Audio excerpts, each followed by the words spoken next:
Good day guys. After a long break, dito tayo sa bago kong ginawang stock cages para sa mga hen. Ito si Brecon Taiwan, no? Na Brecon Taiwan cross ng Basra 551 hen. Ano na to, pwede na ikasatosan. Bala ko to i-pairing kay Emil Gaspar. One of these days makikita niyo naka-pairing na to kaya ngayon naka-natural detox yan eh. Yan siya. Blue bar din yung ipapares ko dito, hopefully. Blue bar na Emil Gaspar. Yan siya. Kinis-kinis na rin. Kapag piniling ko, ibibilad ko sila muna.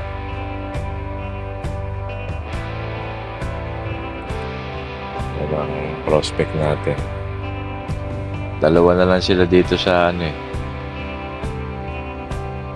sa stock hen cage. Kasi naman, medyo lugon pa yung mukha ni Binstra. Tatapos na mag-produce ng 2 shekel. Pares ko naman yan sa Brecon Nakak. Brecon Taiwan naman Nakak.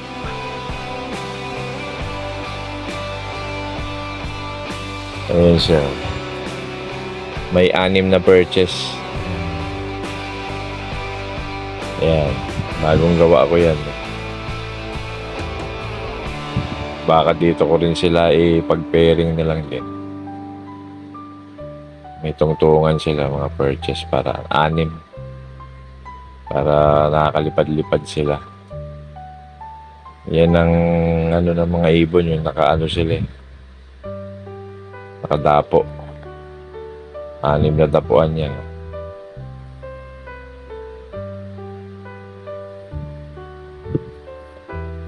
Ayan sila.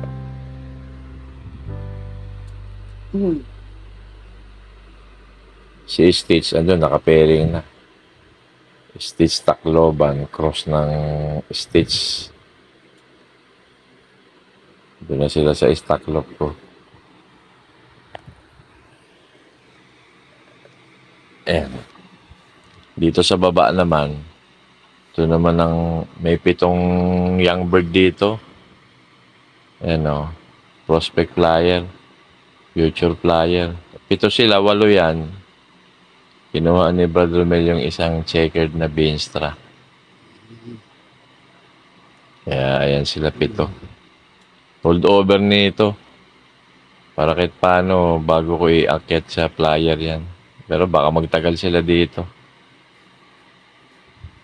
Mababawasan lang yan pag sinampa ko na rin dito yung ibang hen na tuyo na yung pakpak. Yan sila. Actually, 4 na pairing to. Ito na yung produce ng 4 na pairing.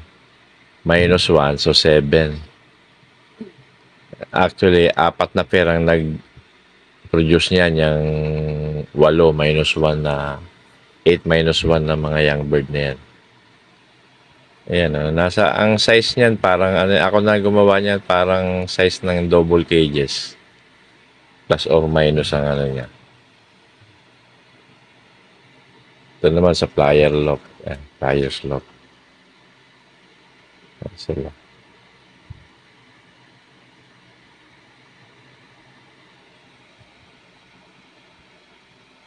Ito yung produce ni Black Check 303. Cross sa anak niyang kak. Kaya inbreed na. Inbreed siya. Yung isa dito kay Kuya Dongski. Yung isa dyan. Sa akin yung isa.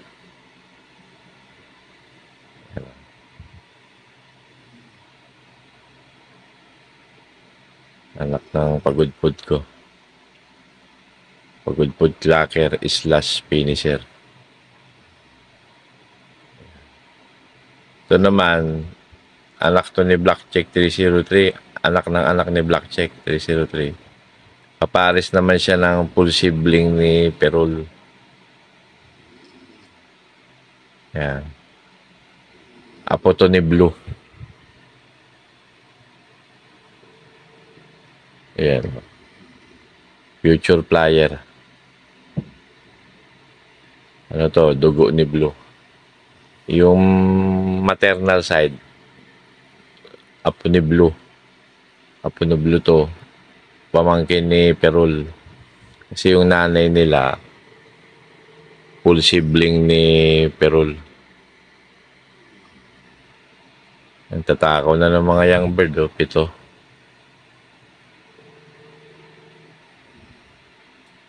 Lakas mong sikain, oh, kagulo. Ayan, ganado.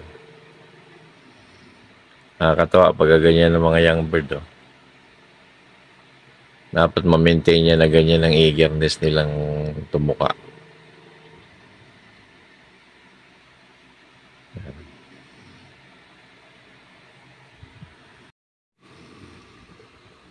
Nahaluan ko ng turmeric yan eh, yung mga herbal na powder. Yung feeds nila. Nagamitan ko na lang ng probiotic na binder. Para mga natural herbs ang ginagamit ko. Mga powder. Marami akong ginagamit, yung oregano powder, yung fenugreek powder, thyme powder, cinnamon powder. Yun ang gamit ko ngayon. Saturday, Sunday, yun, plain lang. Yun ang ano ko ngayon, puro powder. Ay, mga garlic powder, onion, ginger powder, mga herbal.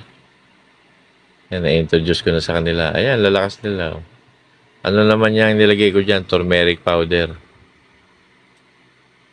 Tapos yan, ano naman bibigay ko? Pellet na ano, yung Integra 2,500. Para masanay din silang tumuka ng pellets. I-introduce ko na sa kanila yon para maging used to it sila. Sa ganun pa to. Pero yung grains kong ginagamit, ano yan? Flyer mix, tsaka breeder mix. Ubos, oh. May ganda kasi mga herbal para anti-cancer. May gandang feather nila. Puro powder herbs ang ginagamit ko dyan. Yun ang actually yun ang mga gamit ko. Turmeric, cinnamon, fenugreek, thyme, oregano. Puro powder. Kasi hindi naman available sa akin yung mga fresh na ganun. Mo-order lang ako sa Shopee, yung mga formidable na shop. Silang kikinis, oh. Basta Saturday, Sunday, plain greens lang sila. Ayun, tsaka yung Integra na 2,500. Tapos probiotic. Basta Saturday, Sunday, plain lang sila. Plain sa water, plain sa feeds. Ayan, 2,500 na Integra. I-introduce ko na para masanay sila kumain ng pellets din. Daming benefits din yung Integra na yan eh. Para sa development and growth ng bones and feathers nila. Kompleto naman sa vitamins and minerals yan, yung pellets na yan. Mabuo yung, ma-develop yung ano nila. Ang alam ko yung pellets na yan, may composition din yan ng ano eh. May probiotic din yan na additive sila eh. Kaya maganda rin. Mas mura. 38 yata ang kilo nyo, no? 42 ang kilo. Sila gusto rin kahit paano. Saka kilala nila yung patokang ganyan para saan man silang loop mapunta ron. Or kung may maka-acquire sa kanila, ano na sila, kilala nila yung pellet. Sila tumutok ako. Pag umaga, yun, binibigay ko yung mga herbal powder. Pa isa-isa kasama ng alongside ng pink mineral. Minsan naman, yung breweries. Minsan naman, picot rin.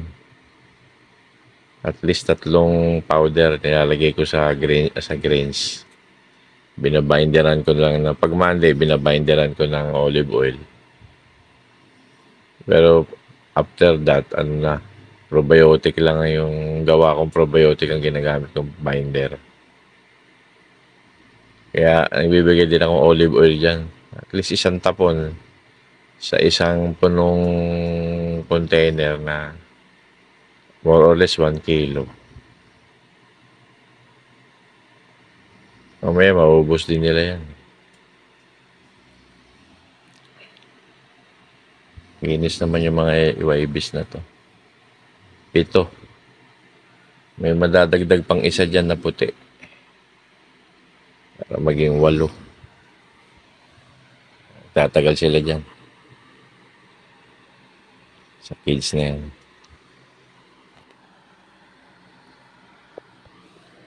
Yan ang produce ng 4 na pairing ko. Ay kinasa. So, para wala naman nagkakasakit sa kanila.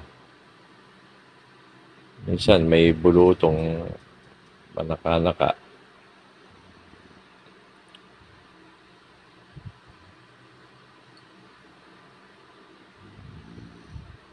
Yan sila.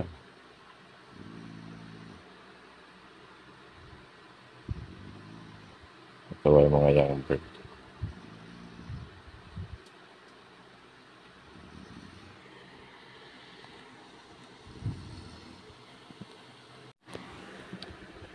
Sa 7 na yan, 7 young bird, 2 dyan, anak ni Stitch Tacloban Finisher, cross ng Brecon Taiwan.